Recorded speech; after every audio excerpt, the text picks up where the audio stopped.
எவ்வளவு அடிச்சாலும் தாங்குறாயா. ஒன்று வீதியில வச்சு விரட்டி விரட்டி அவுத்து அடிக்கிறதுன்னு பேரு. நான் கூட நினைச்சு என்ன நம்மளாம் கூப்பிட மாட்டாங்கன்னு. அப்பதான் தெரியுது இது வேற சண்டைன்னு. இந்த சண்டைக்குள்ள நீங்களாம் கிடையாது, அதெல்லாம் நாங்களே அந்த வீதியில பாத்துக்கிறோம். இந்த கை வரைக்கும் இருக்கக்கூடியது ஐயரு கை, இந்த கைக்கு இருந்தாட இருக்க உடம்பு பறையர் உடம்புன்னாங்க. இது எப்படா ஐயருக்குள்ள பறையர் கை பறையர் உடம்பு ஐயரு கையின்னு எனக்கு அப்ப விளக்கமா கேட்கிறப்போதான் தெரியுது இவர்கள்லாம் ஸ்மாத்வ பார்ப்பனர்கள். வடமால் வாத்திமால்னா வடக்கேந்து வந்த பார்ப்பனர்கள். இங்க இருக்கக்கூடியவர்கள் அவங்களை ஏத்துக்கூடாது. இப்ப நீ எந்த பார்ப்பன கடப்பாறை எடுத்துட்டு வரன்னு எங்களுக்கு தெளிவா சொன்னீங்கன்னா நாங்க அது சம்பந்தமா கொஞ்சம் பேச வேண்டியது இருக்கும். நீ எடுத்துட்டு வர்றது RSS கடப்பாறை என்பது எங்களுக்கு நன்றாக தெரியும்.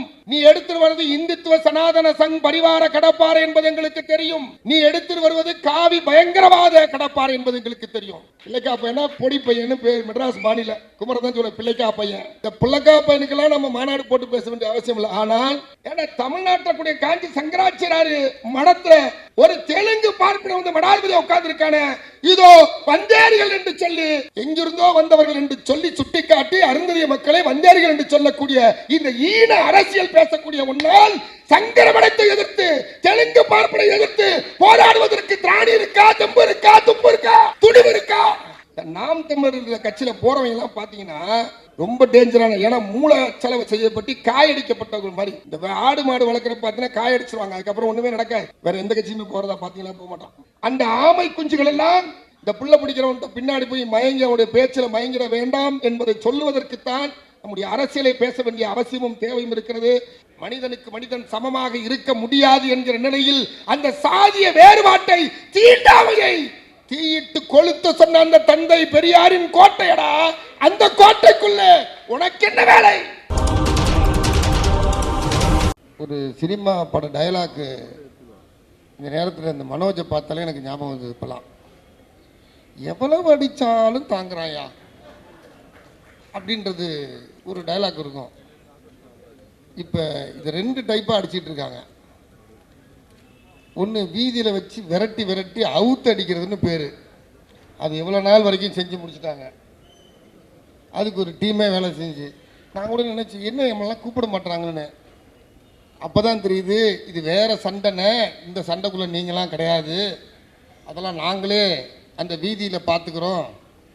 அப்புறம் இந்த கொள்கை சண்டையில் விளக்கம் தரணும்ல, அதுக்கு தத்துவார்த்த ரீதியாக ஒரு களம் இருக்குது. அந்த களத்தில் நீங்களாம் வாங்கினேன் அப்படின்றப்ப தான் தெரிஞ்சு இந்த சம்பவத்தையே ரெண்டா பிரித்து சம்பவம் செய்கிறாங்கன்னு. இன்றைக்கு சீமான் என்கிற அந்த நபரை கழுத்தை மடித்து வச்சு இடிப்பை ஒடிக்கிற ஒரு பெரிய வேலையை இந்த மாநாட்டின் மூலம் செய்திருக்கக்கூடிய தோழர்களை நான் நெஞ்சார வாழ்த்த கடமைப்பட்டிருக்கிறேன்.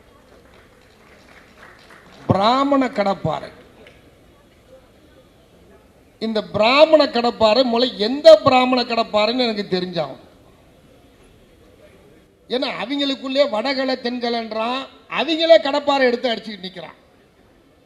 இன்னொரு பக்கம் வடமால் வாத்திமால் புராண பிராமணர்கள்னு இருக்கிறாங்க. இதுக்கு பக்கம் இன்னொரு பக்கம் போய் பார்த்தீங்கன்னா அர்ச்சர்கள், பூசாரிகள், குருக்கள், பட்டாச்சாரியர்கள் என்று இன்னொரு தரப்புல இருக்கிறான். அந்தனர் பெயர் வச்சுட்டு இருக்கிறான். இவனை கேட்டா அவன் வந்தேறின்றான், அவனை கேட்டா இவன் இந்த 4 வர்ணத்துக்குட்படாத இங்க இருக்கக்கூடிய ஆனா எங்களோட சேர்ந்து இருக்கக்கூடியவன்னு சொல்றான். இப்ப தமிழ்நாட்டில் பார்த்தீங்கன்னா அது கும்பகோணத்து, நான் கும்பகோணத்துக்காரன்றதால எனக்கு இதை கொஞ்சம் நல்லா தெரியும். ஏன்னா எங்களுக்கு வீட்டை சுற்றி வெறும் அக்ரஹாரம் தான், எங்கே போனாலும் ஒரு அக்ரஹாரம் இருக்கும்.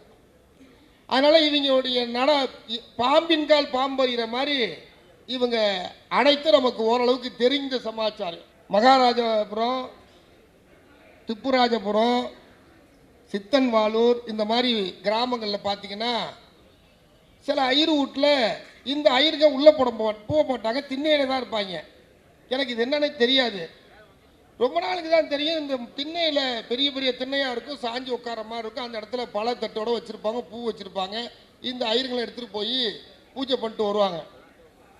என்னையா இதுன்னு ரொம்ப நாள் கழித்து கேட்டால் அப்போ தான் தெரியுது இந்த கை வரைக்கும் இருக்கக்கூடியது ஐயரு கை, இந்த கைக்கு இருந்தாட இருக்க உடம்பு பறையர் உடம்புன்னாங்க. இது எப்படா ஐயருக்குள்ள பறையர் கை பறையர் உடம்பு ஐயரு கைன்னு எனக்கு அப்போ விளக்கமா கேட்கிறப்போ தான் தெரியுது இவர்கள்லாம் ஸ்மார்த்வ பார்ப்பனர்கள். வடமால் வாத்திமால்லாம் வடக்கேந்து வந்த பார்ப்பனர்கள். இங்க இருக்கக்கூடியவர்கள்லாம் அவங்களை ஏத்துக்கூடாது. இப்ப நீ எந்த பார்ப்பன கடப்பாரை எடுத்துட்டு வரேன்னு எங்களுக்கு தெளிவா சொன்னீங்கன்னா நாங்க அது சம்பந்தமா கொஞ்சம் பேச வேண்டியது இருக்கும். நீ எடுத்துட்டு வர்றது RSS கடப்பாரை என்பது எங்களுக்கு நன்றாக தெரியும். நீ எடுத்துட்டு வர்றது இந்துத்துவ சனாதன சங் பரிவார கடப்பாரை என்பது எங்களுக்கு தெரியும். நீ எடுத்துட்டு வருவது காவி பயங்கரவாத கடப்பாரை என்பது எங்களுக்கு தெரியும். இங்க எங்களோட இருக்கக்கூடிய தந்தை பெரியாரின் காலத்தில் குன்றக்குடி அடிகளாக இருந்ததை போல இன்றைக்கும் எங்களோடு இந்துக்களாக இருப்பவர்கள் ஒன்றாக இருக்கிறார்கள். நீ எடுத்துட்டு வர பார்ப்பன கடப்பாரை என்பது இது 4 வருணத்தை திணிக்கக்கூடியதாக இருக்கிறது. மனுச்சட்டத்தை போதிக்கக்கூடியதாக இருக்கிறது. சனாதனத்தை திணிக்கக்கூடியதாக இருக்கிறது. ஏற்றத்தாழ்வை வகுத்தளித்து தரக்கூடியதாக இருக்கிறது. இந்த ஏற்றத்தாழ்வின் அடிப்படையில் மனிதன் கீழாக நடத்தக்கூடிய தீண்டாமை சாதி என்கிற அடிப்படையில் ஒடுக்குமுறைக்கு ஆளாக்கப்படுகிற ஒரு கடப்பாறையை எடுத்து வருகிறாரே, ஆனால் அதை ஒருபோதும் நாங்கள் அனுமதிக்க மாட்டோம். இது பெரியார் மண். இது பகுத்தறிவு பகலவன் தந்தை பெரியார் எங்களுக்காக உருவாக்கி வைத்த இரும்பு எஃகு கோட்டை. இது திராவிட கோட்டை. இந்த திராவிட கோட்டை என்பது எங்களை படிக்க வைத்தது, தலைநிமிரை செய்தது. கோமணம் கட்டிக்கிட்டு இருந்த எனக்கு, அக்கல்ல துண்ட வைத்திருந்த எனக்கு, தோளிலே துண்டு போடுவதற்கு உரிமை வாங்கி தந்த ஒரு திராவிட சித்தாந்தம் பெரியாரிய சித்தாந்தம். தெருவிலே நடக்க முடியாது, குளத்திலே குளிக்க முடியாது, சைக்கிளிலே போக முடியாது, மனிதனுக்கு மனிதன் சமமாக இருக்க முடியாது என்கிற நிலையில் அந்த சாதிய வேறுபாட்டை தீண்டாமையை தீயிட்டு கொளுத்த சொன்ன அந்த தந்தை பெரியாரின் கோட்டையடா. அந்த கோட்டைக்குள்ள உனக்கு என்ன வேலை? உனக்கு என்ன வேலை? சாதாரண ஒண்ணும் தெரியாத பிஞ்சு பிள்ளைகளை கொண்டு வந்து அழைச்சிட்டு வந்து அதுங்களுக்கு எதையுமே தெரியாம இந்த ரோபோலாம் இப்போ வந்தீங்கன்னா பார்த்தீங்கன்னா அது ரோபோ என்னத்தை உள்ள மெமரியில் சிப்பில் வச்சிருக்கானோ அதை கேட்டுக்கிட்டு அதை மட்டும் தான் செய்யும். இந்த மெமரியில் ஏற்றாத எது அதுக்கு தெரியாது, அப்படியே நிற்கும். இப்போ சமீபத்தில் இருந்த ரோபோ கண்காட்சியில் பார்த்தீங்கன்னா அப்படி தான் கமாண்டிங் கொடுக்குறப்ப ஒரு கமாண்டிங்கை பற்றி மெமரியில் இல்லை, பொத்து கீழே விழுந்து உருண்டுக்கிட்டு கிடக்குது. அப்போதான் அது என்னன்னே தெரியல. அது மாதிரி உன் பின்னாடி முக்காடு போட்ட புர்கா போட்ட 4 பிள்ளைகளையோ அல்லது வேறு சில தம்பிகளையோ அழைத்து வந்து மெமரி சிப்பில் வைக்கிற மாதிரி கொஞ்சோன்னு வச்சு விட்டுட்டு பெரியாரை பற்றியோ இந்த தீண்டாமை பற்றியோ சனாதனத்தை பற்றியோ இந்த ஆண்டான் அடிமைத்தனத்தை பற்றியோ அல்லது 2000 ஆண்டுகளாக இருக்கக்கூடிய அடிமைத்தனத்தை பற்றியோ அல்லது சேரி என்கிற சிறைச்சாலையிலே வாழக்கூடிய எங்களை பற்றியான வரலாற்றை பற்றியோ எதுவும் தெரியாமல், எந்த புரிதலும் இல்லாமல், எந்த அரசியல் அறிவும் இல்லாமல், அதற்கான எந்த தெளிவும் இல்லாமல் இருக்கக்கூடிய பச்சை பிள்ளைகளை கொண்டு வந்து நிறுத்துறீங்க. அது எங்க வீட்டு பிள்ளைங்க, எங்களுக்கு தெரியும். அப்படிதான் உங்களோட இருக்கக்கூடியவர்கள். ஏன்னா எங்களுக்கு தரந்தாழ்ந்து பேசுறது, அக்கா கூட சொல்லிட்டு போனாங்க, தரந்தாழ்ந்து பேச தெரியும் எங்களுக்கு. தரத்தோடு நியாயத்தோட நீதியோட நேர்மையோட ஆய்ந்து தோய்ந்து அறிந்து எங்களுக்கு முன்னோர்கள் காட்டிருக்கக்கூடிய வழியில் நின்று பேசக்கூடியவளாக இருக்கிறோம். எங்களுக்கு பேச தெரியாது.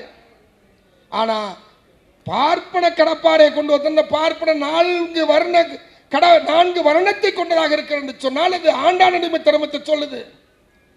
நீங்க யாரை கொண்டு வந்து திணிக்கிறீங்க? ராமன் எங்க பிறந்தான்? ராமனுக்கு இந்த மண்ணில் என்ன வேலை? ராமன் யார்? ராமன் சத்திரிய குலத்தை சொல்றான். அப்ப சத்திரிய குலத்தை சேர்ந்தவன் மன்னனாக முடியும்னா பார்ப்பான் மன்னனாக முடியாது.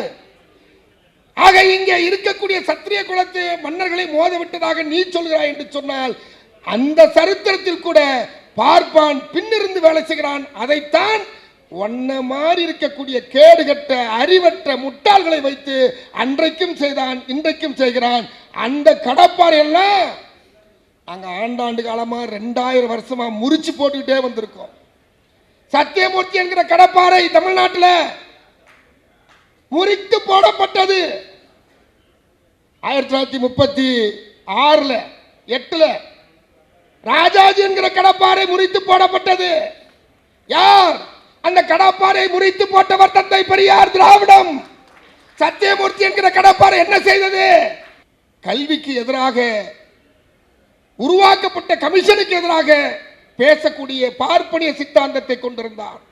சைமன் கமிஷன் என்று சொல்லப்படுகிற பட்டியலின மக்களுக்காக ஏன் இவர்கள் நிலமற்றவர்களாக இருக்கிறார்கள், ஒடுக்கப்பட்டிருக்கிறார்கள், இந்தியா முழுவதும் இப்படிப்பட்ட நிலைமையில் இருக்கிறார்களே என்பதற்காக ஆய்வு செய்யப்படுவதற்காக வருகின்ற சைமன் கமிஷனை எதிர்த்த சத்தியமூர்த்தியை தந்தை பெரியார் என்கிற மாபெரும் தத்துவம், மாபெரும் கருத்தியல், மாபெரும் வரலாற்று நாயகனால் உடைத்தெறியப்பட்டிருக்கிறது.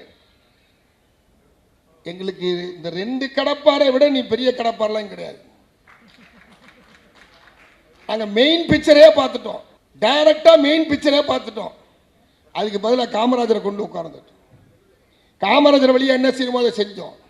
இந்த வரலாற்று அரசியலை பின்னாடி திரும்பி பார்த்தால் உங்களுக்கு அது தெரியும். ஏன்னா வரலாறு தெரியாது, வரலாற்றை தெரிந்து கொள்வதற்கான வாய்ப்பற்றவர்களாக இருக்கிறார்கள். எனவே இந்த சூழலில் நாம் எப்படிப்பட்ட அரசியலை முன்னெடுக்க வேண்டும் என்பதை தெளிவாக நம்முடைய இளைஞர்களுக்கு, தலைமுறைகளுக்கு போதிக்க வேண்டிய அவசியம் இருக்கிறது. இங்கு ஒன்றோடு ஒன்று மோத விடுகிற ஒரு சூழலை உருவாக்குகிறார்கள். நாடாரையும் தேவரையும் முக்குளத்தோரையும் அல்லது இன்னும் இருக்கக்கூடிய பிற்படுத்தப்பட்ட சமூகத்திற்குள்ளேயே மோதலை உருவாக்கி ஒரு அரசியல் ஆதாயம் செய்கிற அரசியல் இந்துத்துவ சங் பரிவார RSS கும்பல் என்ன செய்கிறதோ அதையே இன்றைக்கு தமிழ்நாட்டில் பேசி வரக்கூடிய ஒரு ஈன பிழைப்பை பிழைக்கக்கூடிய குமரம் சொல்றது பாருன்னா பிள்ளைக்கா பையன். பிள்ளைக்கா பையனா பொடி பையன்னு பேர், மெட்ராஸ் மாநில குமரம் தான் சொல்ல பிள்ளைக்கா பையன். இந்த பிள்ளைக்கா பையனுக்கெல்லாம் நம்ம மாநாடு போட்டு பேச வேண்டிய அவசியம் இல்லை. ஆனால் இந்த மாநாட்டின் வழியாக எங்களுடைய அடுத்த தலைமுறைகளுக்கு நாங்கள் தகவல் சொல்ல வேண்டிய அவசியமும் தேவை இருக்கிறது. நான் ஒன்னே ஒன்று சொல்றேன்.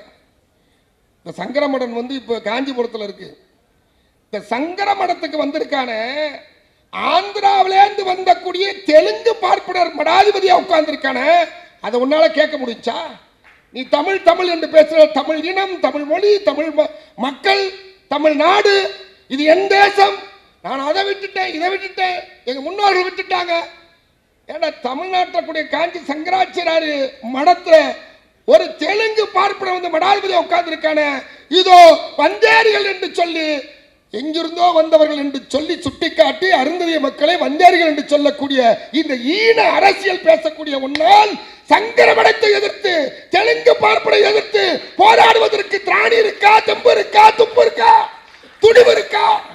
இல்ல. அவ்வளவுதான். இன்னும் சொல்றேன், ராமேஸ்வரத்தில் இன்னைக்கு யாரு மணியாட்டி பூஜை செஞ்சிட்டு இருக்கா? வடக்கத்தி பார்ப்பனர்கள். அங்க போய் உங்களால இங்க இருக்கக்கூடிய சொன்ன இவர்களுக்காக அந்த கடப்பாறை வேலை செய்யுமா? உன் கடப்பாறை என்ன? சட்டம் இல்லாம ஒரு பாப்பா போயிட்டு இருக்கானே, அந்த படம் அந்த பாப்பானுக்காவது உன் கடப்பாறை வேலை செய்யுமா? ஆனால் தந்தை பெரியார் சொன்னார், எனக்கு பார்ப்பனை விட பார்ப்பனியம் தான் எதிரி என்பதை சுட்டிக்காட்டி இந்த பார்ப்பனிய சித்தாந்தத்தை எங்கள் மக்களுக்கு, எங்களுடைய தலைமுறைகளுக்கு இது தவறான சித்தாந்தம், இது மனிதனுக்கு மனிதனை இழிவாக நடத்தக்கூடிய சித்தாந்தம் என்று போதித்த அந்த போதனைகளை இந்த மண்ணில் அதை எதிர்த்து பேசக்கூடிய ஒருவனை உருவாக்க முடியும், நடத்த முடியும், வழிநடத்த முடியும் என்று எங்கோ இருந்து கனவு கண்டு கொண்டிருந்தால் அது நிற்காது. அதை ஒருபோது விட மாட்டோம். அதை முறியடிப்பதற்குத்தான் இந்த அரசியலை முன்னெடுத்துக் கொண்டிருக்கிறோம், இந்த அரங்கத்தை முன்னெடுத்திருக்கிறோம். என் இனமான உறவுகளே, நண்பர்களே, தோழர்களே, ரொம்ப டேஞ்சரான ஆளுங்க, ரொம்ப டேஞ்சரான. ஏன்னா மூளை செலவு செய்யப்பட்டு காயடிக்கப்பட்டவர்கள் மாதிரி. இந்த ஆடு மாடு வளர்க்குற பார்த்தீங்கன்னா காயடிச்சிருவாங்க, அதுக்கப்புறம் ஒன்றுமே நடக்காது. நாம் தமிழர் கட்சியில் போகிறவங்க எல்லாம் பார்த்தீங்கன்னா வேற எந்த கட்சியுமே போகிறதா பார்த்தீங்களா? போக மாட்டான். அப்படியே ஐசோலேட்டடா நிற்கிறான், எங்கேயுமே போக மாட்டான். அவன் 2 விஷயத்தை திணிச்சு அனுப்புறான். ஒன்று, திராவிடம் பெரியார் என்பதை எதிர்ப்பாக திணித்தனுப்பி அனுப்புகிறான். நீங்க தமிழ்நாடு முழுவதும் பெரியாரை மறுக்கிற, திராவிடத்தை மறுக்கிற இயக்கங்களே இல்லை. அப்படி இருக்கிற இயக்கங்கள் ஒன்று RSS சங் பரிவார கும்பல், அடுத்தது நீ ஒன்றுதான். அப்ப ஒன்ன மாதிரி இருக்கிறவன் இப்படி உருவாக்கப்படுகிற அந்த ஆமை குஞ்சுகள் எல்லாம் தனித்து விடுபடக்கூடியதாக இருக்கிறது, அனாதைகளாக இருக்கிறார்கள்.